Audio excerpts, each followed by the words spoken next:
Good morning. It is another day, and today is actually day two of this Napoleon Hill's Six Fears series. So, if you're not familiar, in the book Think and Grow Rich, Napoleon Hill talks about the six basic fears, and I was thinking about it because it came up in one of the talks I was doing last week, and one of the things that came up about it is how it connects to burnout. Fear being one of these things that builds cortisol in the body as a fight or flight response. And what happens when it's built up in the body is when it goes unmanaged for a long period of time, it becomes what sends us towards burnout. So this week, I'm talking about how those different types of fears can affect our day to day experience. Just to give an overhead, there's fear of poverty or fear of being poor, even, or let's say the fear of negative finances, shall we say, fear of criticism that we're talking about today, fear of ill health, fear of grief, I guess, effectively, fear of loss or of someone or love, fear of old age, and then a fear of death, right? There's other fears, obviously, but this is according to the book of Think and Grow Rich, the six biggest fears. Yeah, okay. So you said you need this today. Listen, hopefully it brings you what you need. I'll be talking about, like I said, the fear of criticism specifically today. And just for heads up, if you're on LinkedIn, all these are being saved live, so you'll be able to go on line and be able to catch up on these. If you're on Instagram as well, I'm saving these on my reels, I think, so all the lives can be saved as reels. So that's where they are. But you can also get this on YouTube. So if you go on my YouTube page, Ebola Global Coaching, there's going to be a link to it. And you go on the live page, then all the lives are going to be there. Okay, so I mean, later on down the line, I'll get them all worded up so they're all SEO friendly. But for now, they're just there as a list. So if any of these are speaking to you and it's something that you need, you can go back to if you miss it, etc. And if this is something you know someone who might need to look at any of these topics as well, then share these videos with them as well. Because it's one of these things where when we are friends with someone, when we know people who are going through it, but we don't share it, we don't actually serve them any justice that way. So if there is someone you know who's going through it, especially if you think there's someone who's experiencing fear of criticism, or if someone who generally doesn't take criticism well, someone who is afraid of conflict, that kind of thing, then this might be a video that you might want to share with them. Or maybe it's you, maybe you're experiencing this. And whenever there is conflict or the opportunity to be criticized, or if you're an artist and you find it difficult to bring out your work, for example, for fear of it, then this might be something that might help you. It's something that a lot of us go through. You don't have to be an artist to go through it. Um, Something I've experienced before. And today we're going to be looking at one is how fear of criticism works, where it's from. Two, how it can show up in your everyday life, and three, what to do about it. So there's six kind of points that I've got towards the end that I'll go through as well, which is something you can do if you do experience fear of criticism. Some of them are going to be really basic, some of them seem seemingly obvious, some of them not so obvious, right? So hopefully that will help you. So just to kick it off, fear of criticism often stems from childhood experiences. I'm going to be talking about perfectionism a lot today. So bearing that in mind, I think perfectionism is something that is it's kind of championed in today's world, but it can also be the source of a lot of fear. And I'm going to talk a little bit about where that perfectionism comes from, what perfectionism really is. And then there's also a desire for approval from others, which is something that can also um, fear of criticism can stem from. So that's childhood experiences, perfectionism, and a desire from approval for others. One of the things I wanted to mention at this point is I'm going to make a quick analogy, and then we're going to go back to criticism real quick. So one of the things I say a lot in spaces is that the difference between guilt and shame is that guilt is feeling that you've made a mistake, and shame is feeling that you are a mistake. The difference is that one is an act and the other is an identity, right? So guilt is the feeling that you've made a mistake. Shame is the feeling that you are a mistake. In a similar way, when it comes to criticism, I feel like the fear attached to criticism is not that you're looking at a problem, it's that you feel that you inherently are a problem, right? And you have a fear of that. And that can make you overcompensate in different ways. And it can show up in the surface in different ways, right? So when you're looking at fear of criticism, if you think about it, if someone was to say this work is terrible, right, and you don't know whose it belongs to, then you wouldn't really feel so much some way about it. You're able to be objective. You're able to say, okay, cool, no, maybe I agree, maybe I don't, maybe I see where they're coming from, maybe I don't, and I need a little bit more clarity. But if it's not attached to you, then you're able to do that, right? Sometimes it's interesting because if you really like a piece of art, for example, and someone criticizes it, you take it personally, right? It's like, what do you mean you don't like this song? This is an amazing song. It wasn't, there's something wrong with you, right? So there's an element of being able to detach yourself from whatever the thing is being talked about to be able to be objective. When it comes to art, for example, when it comes to anything that we produce, a lot of it is actually subjective. We put meaning into things. One of the curses and blessings of being human is that we have the ability to attach meaning to things. If someone was to cuss you out in a language you don't understand, you don't necessarily feel any kind of way. It's like if someone was to cuss me out in Italian, I'll just be like, oh, that sounds amazing. I love the way it rolls off your tongue and stuff like that. It sounds great. And then I'll walk off and go about my day. Part of it, the reason why I'm able to walk off is one, because I don't know what it means. And two, I haven't attached that meaning to me, right? So coming back to criticism is thinking about what exactly is being criticized. Is it your art? Is it your work? Is it your ability to do something? What is actually being criticized? And being able to separate yourself, your inherent self, from the thing that is being criticized. Maybe it's my communication. Okay, they're criticizing the way I communicate. That's fine because I am not my communication, right? If they criticize my arm, it's okay because if you were to chop my arm off, I am still Andre without my arm.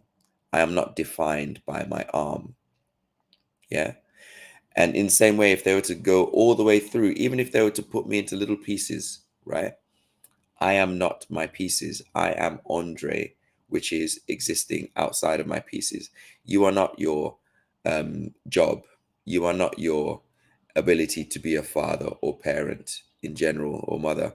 You are not your role in the family. You are not your um, ability to create music or art or anything like that. You are not your ability to help people, right? These are all things that come from you. These are all roles that you may play, but they are not inherently you. And it's important to know that without them, you would still be you. Once you start to get to this stage where you're able to separate yourself from your attributes, then the fear of criticism tends to start to dwindle. You tend to take a step outside of yourself, kind of like an out of body experience, and be able to watch these things pass you by.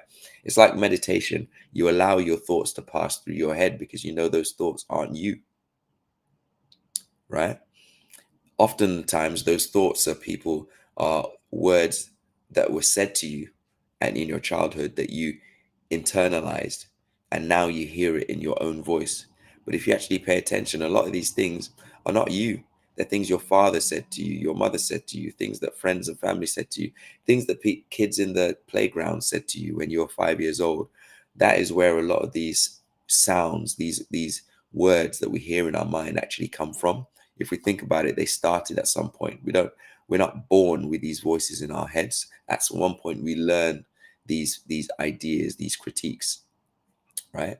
And the thing is, when it comes to this fear, it can lead to this constant need for validation. If you have a fear of criticism, you feel the need to be validated, right? Because you feel fragile in what you believe about yourself. Okay. And one of these things is you end up avoiding taking risks. And what can also happen is that you have a fear of failure or rejection. And these are huge fears, right? I think if you were to think about it in your life or the people around you, many people are going to have either a fear of criticism, fear of failure, fear of success, fear of rejection in some way, some kind of way, fear of abandonment, maybe, right? All these things are fears that can come from this fear of criticism in some kind of way. And a lot of it is that separation between who we are and what we do, what we create, where we are in society, what our role is within the family, all those things which are separate to who we are. And this may be something that's difficult to grasp. This may be something that a lot of us struggle with. But until we actually take hold of that idea that we, like I said, we are not our art, we are not our job, we are not our role in the family, we are not our role at work, we are not our bank account, we are not our um, ability to attract, attention in a room, we are not our ability to change the energy in a room when we walk into it, we are not our social media following, we are not our, you know um, I don't know, inbound email marketing list, right? We are not any of those things. We are more than that, right? But those things come from us. Who are we? The question is, that's a great question. And that's the subject of the whole thing. The question is, who are we? One of the ways that I answer this question is, who have you always been? If you were to ask someone the question, who are you? Let's say you go to a networking event, or you meet someone on Freshers Week, or you bump into someone in the road, you say, who are you, or what do you do, etc. Those are often the answers that we usually give as a result of that question are things of what we do a lot of the time. There's an exercise we do when is we'll ask you to answer the question, who are you? And you have 3 or 4 minutes to answer that question, and you have to use the whole time up, right? You just have to talk. Once you get to the end of that, you start again and do the whole exercise again, but you can't say what you said the first time. Once you finish it the second time, you have to do it again, but you can't say what you said the first or second time. What usually happens is the first time you answer this question, and I'm really glad you asked this, B. The first time you ask this question is usually what you do. So I'm an architect, I'm a dancer, I'm a singer, I give to charity, I do all these things. Those are the things of what you do. Usually, the second time you do it, you've said all that stuff now, so you have to go dig a little bit deeper. That might be the things you think, the what you believe, your values, maybe, things that matter to you. And then the third time you do it, then you get to the core. This is what I believe is your inner child, your inner teen, your inner adult, the stuff that is the core of your being. So what are the things I stand for? What are the things I stand against? What are the things that I was like as a child, and I still am as an adult? For example, for me, one of the things that's important to me is joy. Like, I am joy. Like, that is part of me, not happiness, but joy. Joy for me is a deep feeling of satisfaction and belief in myself, where I'm able to be curious. I'm able to be, yeah, definitely give it a try. Definitely give the exercise a try. Just being transparent and warning you that it sounds like a really easy exercise, but it may not be. One of the things I would encourage you to do is really give time. Don't do it when you need to show up for somebody else. Do it when you have time for yourself. Because for me, I actually had to dig quite deep to be able to answer that question the third time. I had to really think to myself, yeah, but without these things, what am I? Who am I? It also came up in therapy. I talk about this a lot, where this exercise was given to me, and my therapist said to me, okay, Andre, you seem to do a lot of things, and you are a lot of things to other people. If you were to be without those things, if you were to take all those things away, and he made me list them out on a piece of paper, I'm an architect, a dancer, I'm a brother, I'm a son, I give to charity, I build, I'm a creative, all these kind of things. If you were to take all those things away, would the person that's left without all the things be enough for you? And for me, that was a huge question. If you're to take all the things away, would the person that's left be enough for you? I urge you to give a moment to actually think about that. If you're to take the things away, Will the person that's left be enough for you? And for me, answering that question meant having to understand who that person is without those things. Yeah. I am kind. I like to think I'm honest, right? Um, there are certain things I believe about the way the world works, to be honest with you. There are certain things I believe about myself. And there's certain things that drive me, push me forward. There are certain things that put me back. There are certain things that mean that I feel safe in a space. There are certain things that when I look on TV, for example, there might be 100 things that go across my stream. But there are certain things that catch my attention. What is it about those things that catches my attention? It often connects with a little bit of who I am at the core. When I'm watching a movie, for example, there are certain characters I'll be able to connect with. There are certain characters that seem alien to me. Like, what is it about the characters that can connect with that that I connect with, and what is it about the characters I don't connect with that seem alien to me, that don't connect with me, right? All these things I had to go for a walk after this session, right? And it was really, for me, yeah, it was definitely deep. I really had to take some time with this one, and like I said, I encourage you not to just use it as a surface level. Yeah, just I'll give it a go. Like, actually take time with it, journal it if necessary, right? Give yourself time to sit with the question: who are you without the things? And that for me is where you get to the core. Then you realize that all this other stuff doesn't really matter because it's not attached to who you are. And that allows you the ability to be criticized because you realize that they're not criticizing you, they're criticizing the things. And once you're able to separate yourself from the things, then you can actually be like, oh, actually, okay, I don't feel too bad about that because they're just giving their opinion, which I don't have to take on as my own opinion, in the same way that I don't have to believe or take on the opinion of my family or friends or culture or anything like that, because I'm not those people either. Yeah. So it's really important when it comes to criticism, because I see this a lot, especially in within coaching, is a lot of people's decisions are made from a fear of what someone else might say or do, at a result of them taking a decision that is actually they're the only ones who are going to live by this criticism. I don't give advice as a coach, right, or a friend.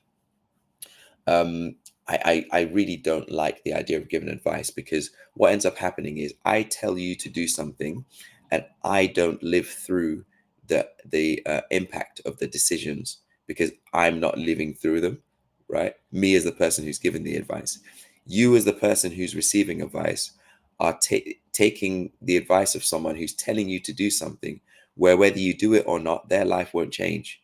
Their life will not be impacted by your decision or what you do with your life. And so for me, it's really important for me not to give advice. If I tell you something and it connects with you in some way, and you feel like there's a truth in it, and then you make the decision to make an action for yourself, then that is your decision to make an action for your life. And that way you can take ownership of it. I did this thing. So when things go right, you can live in the knowledge that you are the one who created that truth for you, that result for you. When things go wrong, you know that you are the one that made that decision. And then you can learn from it. What did I learn from it? What went right and what went wrong? What could I have done better? Let's see. Criticism can also come from jealousy. Yes, Jemmy, Gems. Criticism can also come from jealousy. They see you do it and want to downplay your achievement. 100%. And so, for example, for me, one of the reasons why criticism is such almost fallible concept is that you are right. Like, you also got to think about where that criticism is coming from them. There's one element of you being the one receiving criticism and how it attaches to you. Like I said, separating it from what you do from who you are. But then also the thing is, you don't know what the agenda of the criticism is coming from. You don't know where the heart is. One of the things I say when I'm holding space as a facilitator is assume positive intent. When someone's giving you criticism, assume that it's for the opportunity for you to grow, for you to be better, right? Even if it's not, right? Think about, where is the truth in this? What can I learn from this criticism? When you start to reframe these things, and I'll talk about that in a little bit, when you're able to reframe these things, you can take criticism a lot better, because then you know that actually this is just an idea. This is just a thought from somebody else, right? They could be jealous, they could be hating, they could be actually loving you and being like, oh, this is something that could be better. Like I was hosting an event over the weekend, and one of the things I said to the people is that we actually welcome criticism, constructive criticism. What can we do better? We want to be better each year. If we don't get the criticism, or we don't know how it lands for you, then there's nothing we can do to improve it. We're just guessing. So you are the best people to tell us how we can improve it, because we're doing it for you, right? And to be able to do that, I have to step back from what we're doing, so that when they tell us, actually, no, the sound wasn't great, the way that you put it together wasn't great, the location thing could have been better, all that kind of stuff, I can be like, okay, cool. That's criticism I could actually take on. One of the things I used to say is, the thing about haters, and so I'm going on about this because um, we can often decide that other people are jealous, and so we can block the ability for us to absorb the criticism in a way that it could grow us. So for example, if someone you don't like says something, you won't take on the criticism, even if it could benefit you. If someone you like takes on the criticism, it may destroy us, you know. So there's this element of separation and being like, okay, regardless of who this is coming from, what can I learn from it, whether they're jealous or not? You know, what can I learn from that? Another point here is know yourself truly, so nothing shakes you, especially if they've not been in your shoes. 100%. There's this saying where you have to walk a mile in someone else's shoes, and to be able to do that, you have to step out of your own. One of the problem I see with criticism is a lot of people make criticism as if from the position of they're still in their shoes. It's like, I'm watching you walk a mile from my shoes, and I'm not putting yours on at all. And I think it's really takes a certain kind of mentality to realize we're doing that. Like we think we're walking a mile in their shoes, but we're really not. We're actually walking from our own perspective, and we're just judging them. There's a difference. So you're framing your questions, your thoughts, your answers from your particular point of view, and you're not thinking to yourself, actually, I have not lived this person's life. I don't know where they've come from. I don't know what challenges they might be coming from. Something that is easy for me may not be easy for them. Something that is hard for me may be easy for them, but I'm talking to them as if they're me.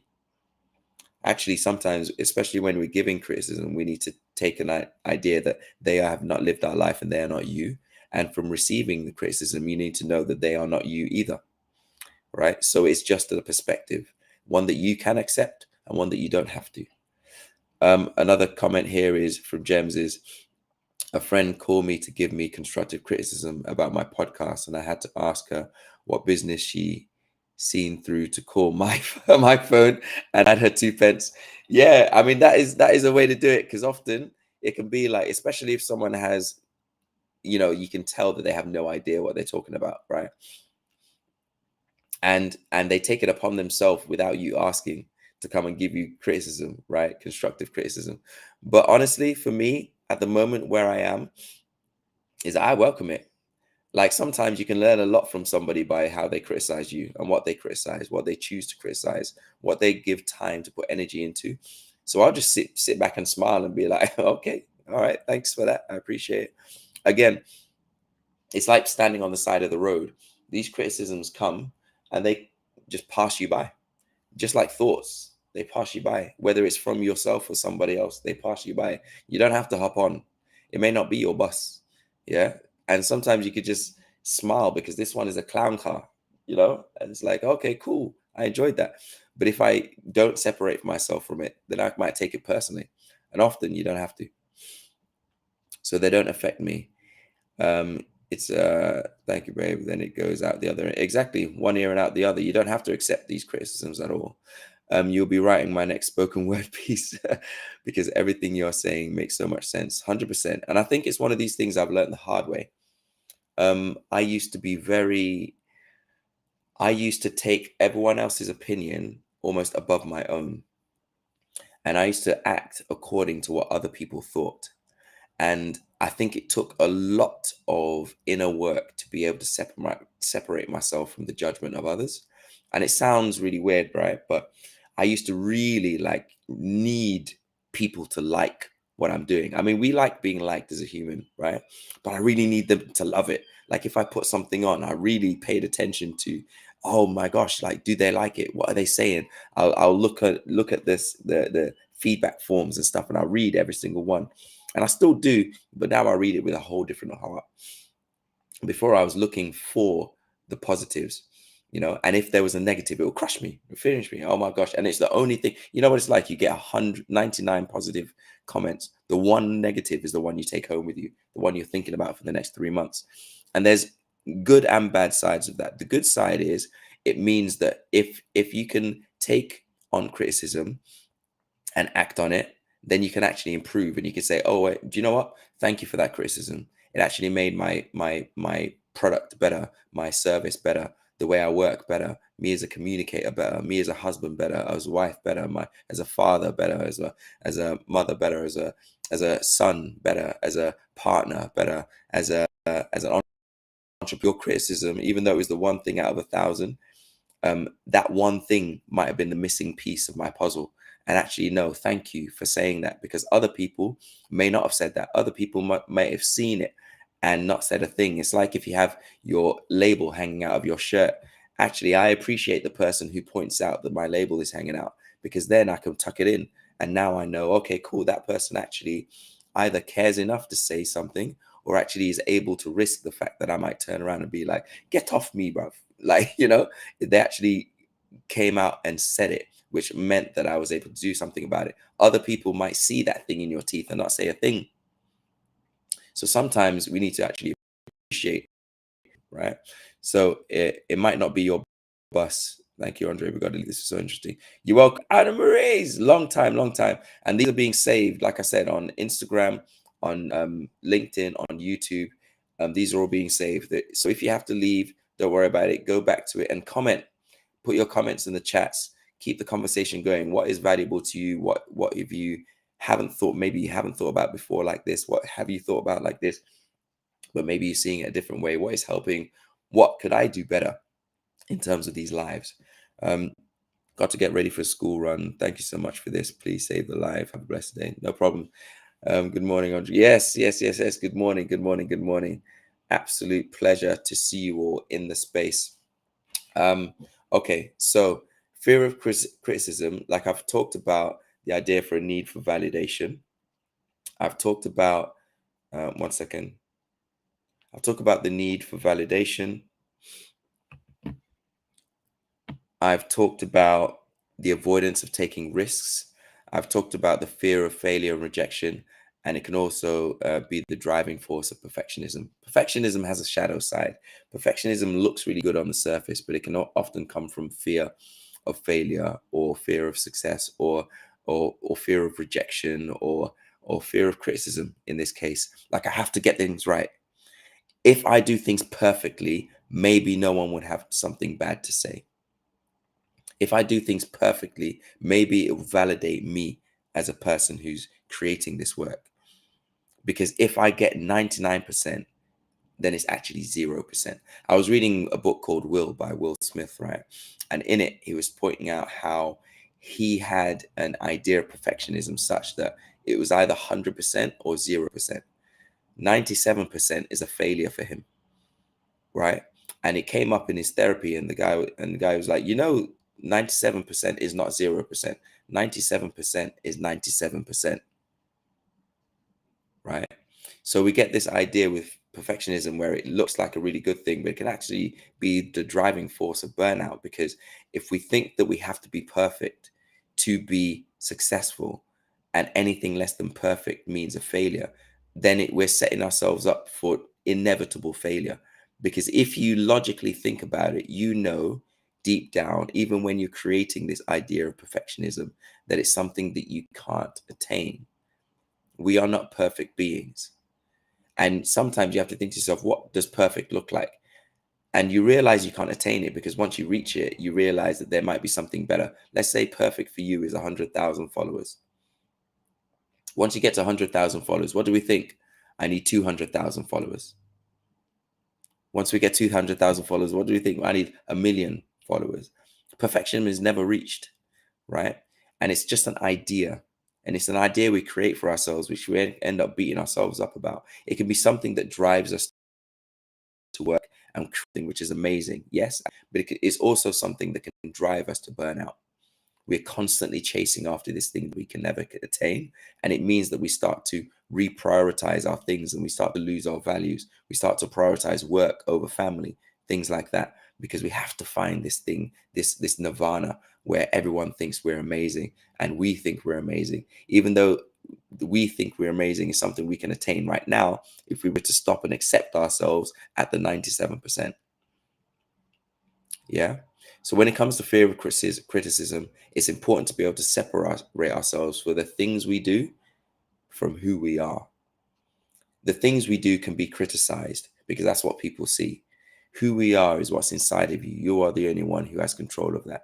And we have to have a groundingness within who we are, right? To be able to live without this fear of criticism. Because then someone can criticize you and like what you can just see that criticism come and go. It's got nothing to do with you. It's your choice if you want to get it or not, right? Some of it might help you, some of it might not. But the moment you act on that criticism, it becomes your thing, it becomes your vehicle, right? You don't have to act on the criticism you receive. You don't have to internalize the criticism you receive. That's a choice. Once you realize that, you also realize you have a choice not to. And so you don't have a fear anymore because you can see criticism as just something that people say. That's it. They said it could be better. So what? They said I could be better. So what? I disagree. And that's it. Fear dismissed, right? And the thing is, this fear can also lead to overworking, perfectionism, as I mentioned, and an inability to delegate tasks for the fear of being judged or criticized. One of the things I see in the workplace is that we'll have to be the one to do this work. I'm given this work, so I have to complete it. I have to do 1,001 things to show that I am the perfect employee, to keep my job, to prove that I am worthy within the ecosystem, to get that raise. When actually sometimes delegating can actually make you seem better. One of the things I realize is in the hierarchy of work, at the lowest rung, if your work is hierarchical, right? At the lowest rung, you're the one who does, right? You're the one who does the actual work. You're the one who's painting. You're the one who's crunching out the numbers. You're the one who's, designing all those things, right? The level above, you're the one who manages. You're the one who manages the work of that, which takes a whole different skill, right? So you've got to be able to delegate at that point. You're the one who steps back and says what's coming in and what's coming out and who's the best person to take these things, right? If you only do the work that does, you'll never be able to demonstrate the work for the people who manage, which means you'll never be able to rise. You have to show that ability to rise to that next level.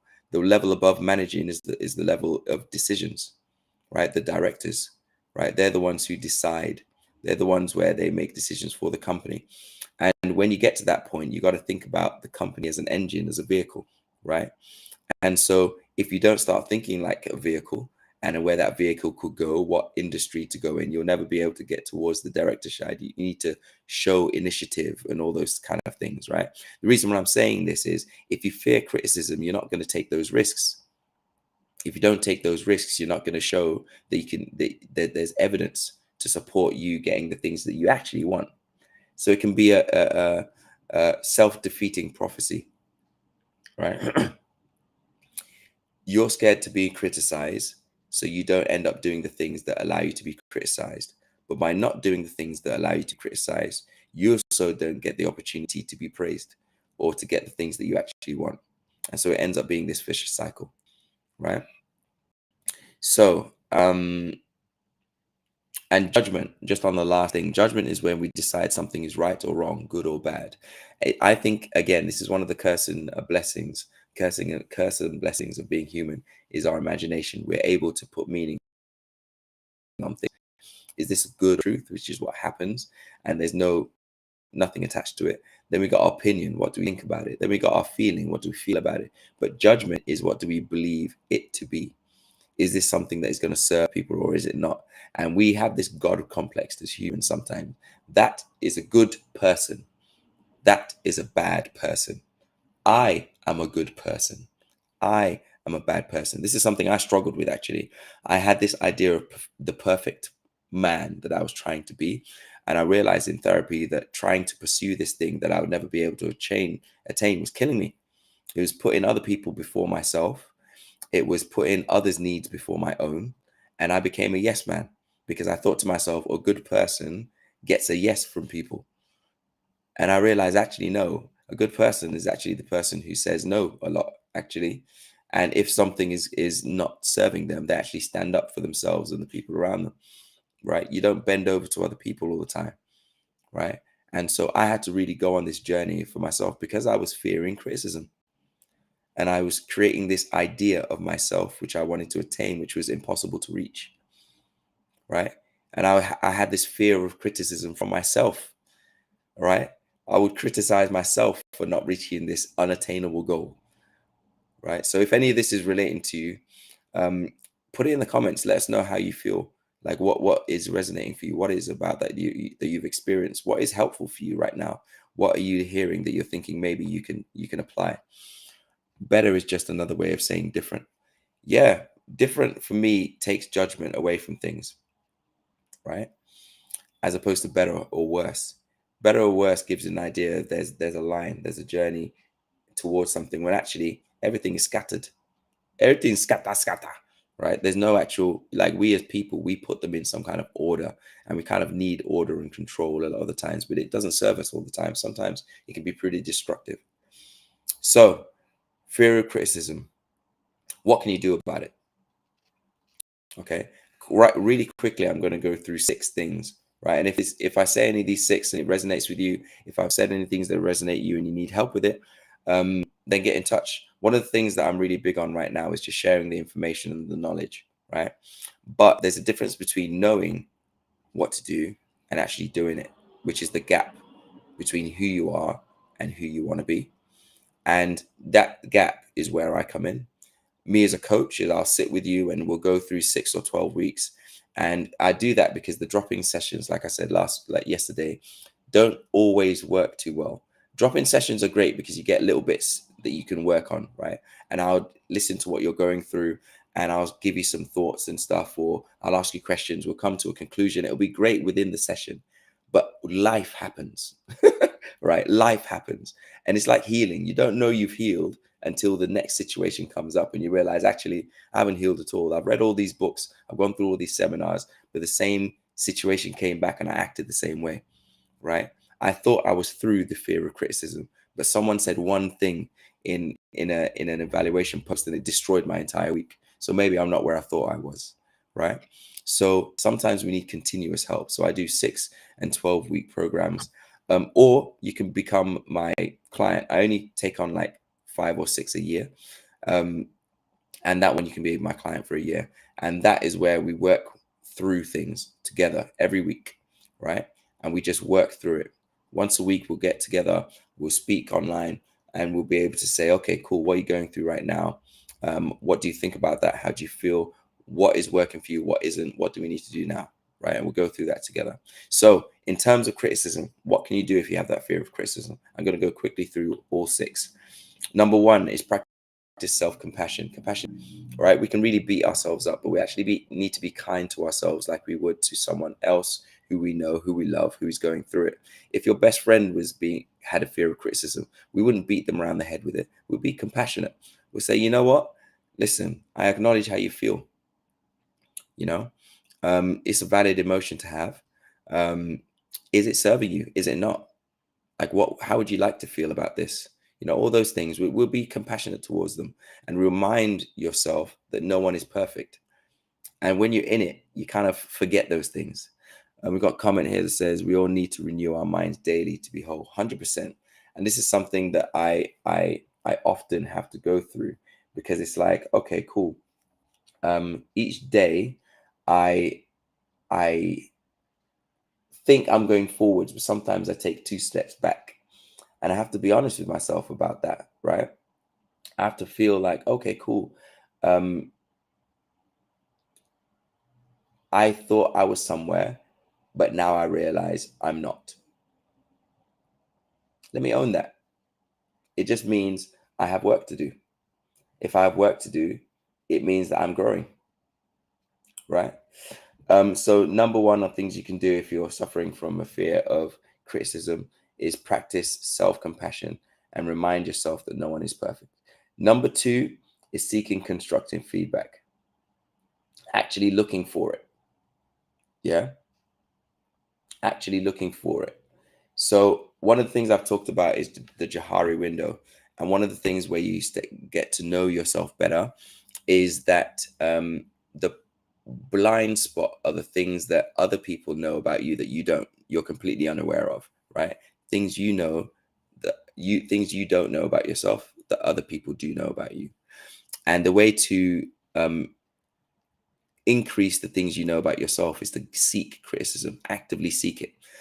Say to your friends, like, look, I recognize that these are the things that I could work on. Could you help me find other things that I can work on to improve myself? Actively look for criticism. If you actively look for criticism, it doesn't feel so bad when you receive it, right? Like like was said earlier, if you get unsolicited criticism, sometimes it can feel like a burn. Like, who asked you? But criticism is criticism. You realize that when you realize that if someone else had said it, you would have felt differently about it. If it had come from you, you would have felt differently about it. So what happens when you actually seek it? You feel different about it. You welcome it, in fact. And then you realize the criticism itself was never the problem. It's how you felt about it. Did it trigger you? Did it shine light on something that you're not secure about? All those kind of things, right? So number one is practice self-compassion and remind yourself that no one is perfect. Number two is seek constructive feedback and use it as an opportunity for growth. Yeah, actually seek criticism that can help you grow. Number three, and yeah, by the way, thanks for that, Michelle, that comment. Number three is challenge negative self-talk and reframe criticism as a learning experience. Like I've talked about that throughout this session here today. The way you look at things is going to change the way you feel of things, right?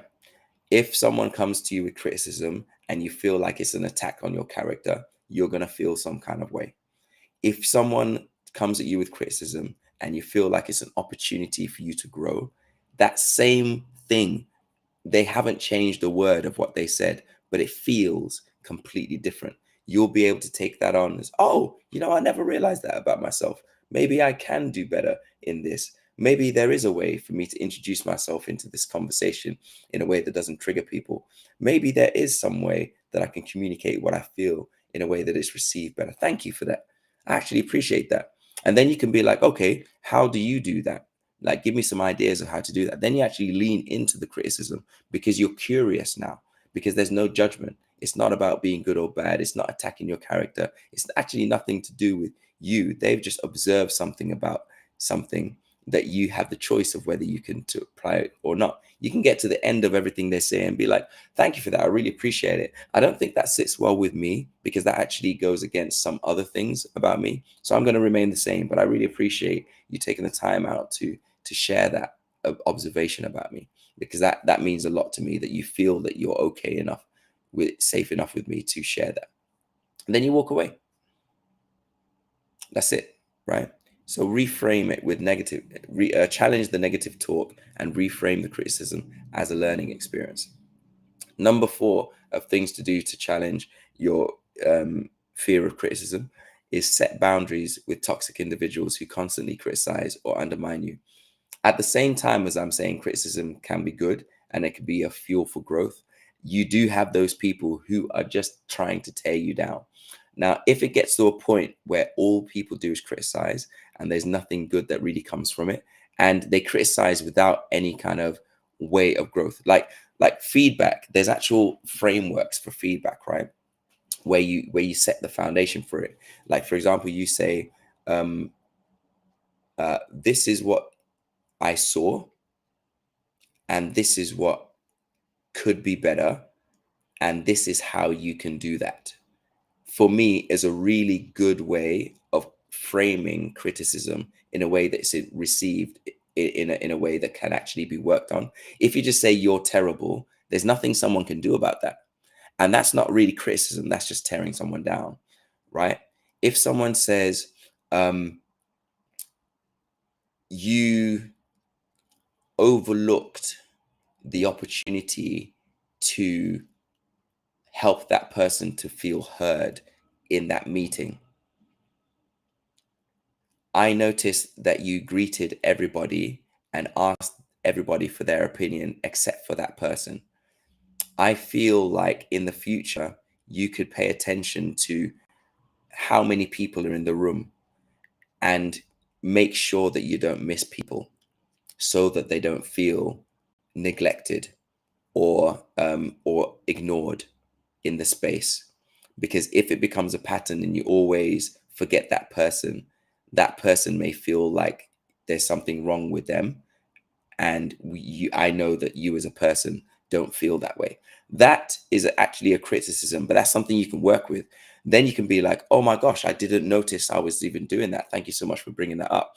Next time in the meeting, I can make sure I know there's 5 people, so I need to ask 5 people's opinion, right? And that way I know that I'm not missing anybody out, and I can give them the time and say, what do you think about this? What do you think about this? What do you think about this? What do you think about this? What do you think about this? And then afterwards, I can pay attention. Did I miss anybody? Right? And then it becomes something that comes to your consciousness that you can then actually help you as a leader, right? Because as a leader, you don't want to feel like people are, you're ignoring people, right?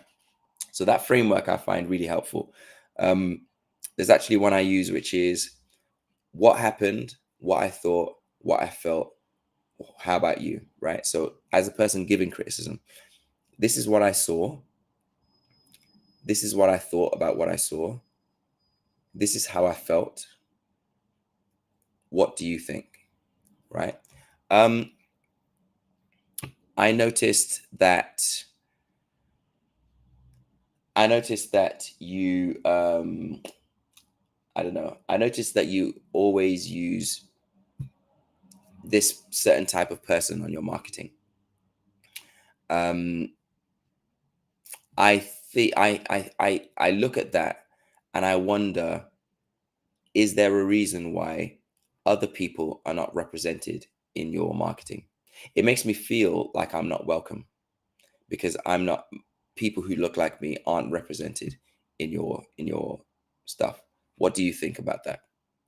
And then that person can be like, oh my gosh, I didn't realize we were doing that. It's actually just a stock photo. I can pay attention to that in the future.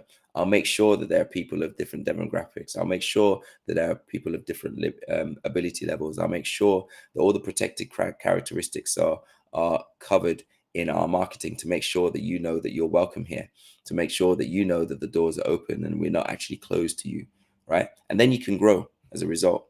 And that won't happen if that is an actual way of criticism that can actually be welcomed, right? But if someone is just saying, I felt rubbish, that's not a criticism. They're just sharing their feeling. Or that was terrible. That's not a criticism. That's just tearing you down, right? Criticism to me is when someone, or constructive criticism, should we say, is when someone shares something in a way that you can actually work on it. Okay. So number 5, in terms of things you can do to challenge your fear of criticism, is develop assertiveness skills to communicate your needs and boundaries effectively. Now, assertiveness, right, is something that is so powerful, right? In a room, if someone is to say how they feel or assert themselves a lot, sometimes people can feel challenged by that.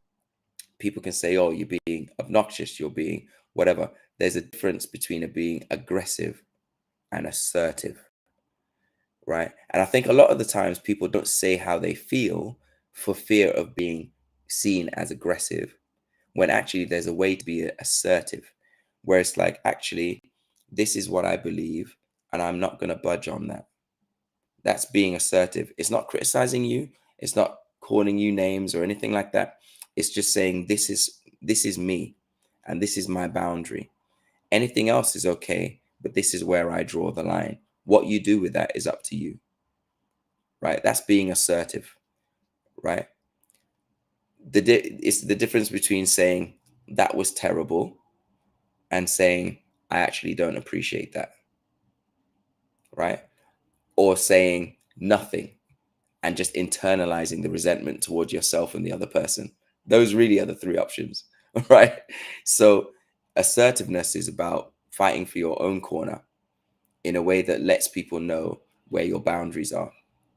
And the reason why this is coming up in terms of assertiveness, especially after number 4, which was setting boundaries with toxic individuals, is that sometimes for us to get over the fear of criticism, we need to be assertive and teach people how to criticize. Yeah. If someone says something in a way that actually there's nothing you can do with it, and say, I appreciate you expressing how you feel. What can I do about that? Get them into a tactical state. Ask them for something you can do about that, because otherwise, let them know that it wasn't helpful what they said. Be assertive about that. If someone is handing out certain things and they don't hand one out to you, step forward and say, I didn't receive one of those.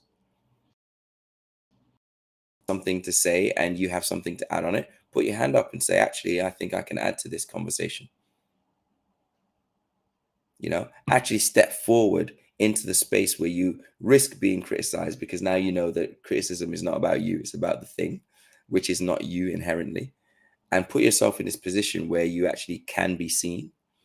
Because otherwise, if you don't get the criticism, you might disappear completely from the relationship, from the workforce, from the conversation within your community, all those kind of things. If you're not assertive and risk being criticized, then you end up disappearing. You end up stepping back until you end up being forgotten completely. Number 6 on things you could do to fight burnout by looking at the fear of criticism is building a support network of trusted individuals who provide constructive feedback and encouragement. Trust is really big. I've talked about it a lot through the talk so far, but trust is huge. But building it means you got to be vulnerable. You got to be vulnerable with your friends. You got to be vulnerable with a family, vulnerable with people. If you're not vulnerable, and vulnerability for me is basically stepping out and giving someone the information where it risks them using it against you. Because when they don't use it against you, it builds trust. Once you build trust, then it means that when you need someone, that's somewhere you can go, because you've seen it. You've started with something small and they treated it with care. So you gave them something a little bit bigger. And then after a while, now you're talking about your deepest, darkest secrets.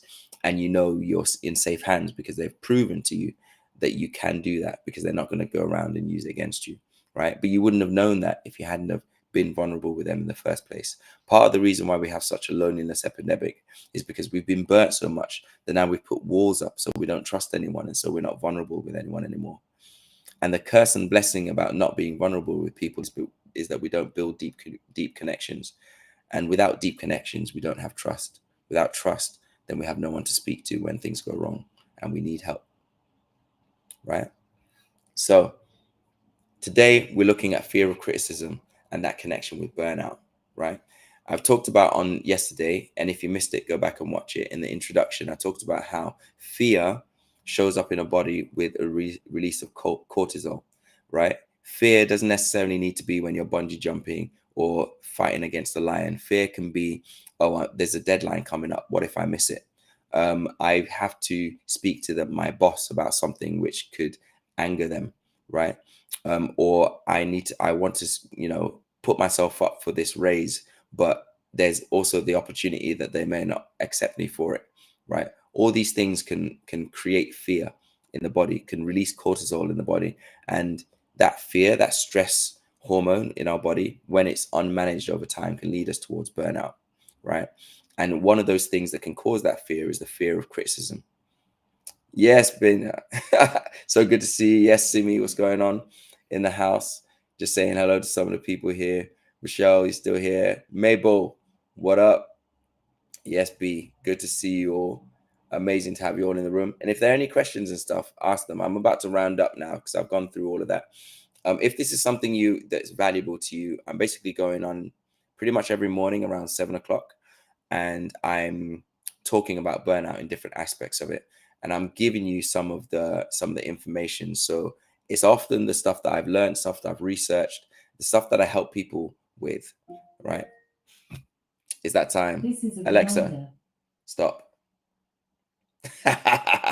Listen, I gotta have those reminders to keep myself on the roll, so I know that I need to wind up now. But I appreciate you being here. If there's something that's been helpful, watch it again. Tomorrow, I'm looking at the fear of ill health. Okay. Um, what happens when you feel, you can't trust your body, right? What happens when you feel like, especially we've gone through pandemic, you might, you know, there's a big conversation about health right now.